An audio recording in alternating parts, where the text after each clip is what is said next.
मुल्क भर में कोरोना वबा के मरीजों में हर गुजरते दिन के साथ इजाफा होता जा रहा है। गुज़िश्ता 24 घंटों के दौरान इस महलिक वायरस ने मजीद 39 अफराद की जानें ले ली, जबकि 4 लाख से ज़ायद अफराद कोरोना वायरस का शिकार हो चुके हैं।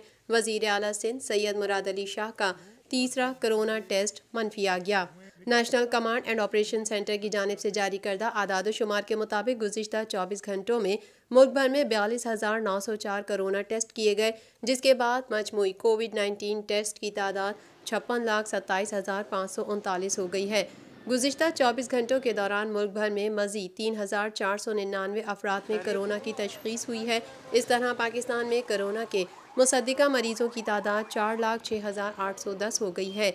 सरकारी आदाद शुमार के मुताबिक अब तक सिंध में 1,77,625, पंजाब में 1,21,083, खैबर पख्तूनख्वा में 47,919, इस्लामाबाद में 31,165, बलोचिस्तान में 17,268, आज़ाद कश्मीर में 7,067 और गिलगित बल्तिस्तान में 4,683 अफराद में कोरोना की तशख़ीस हुई है।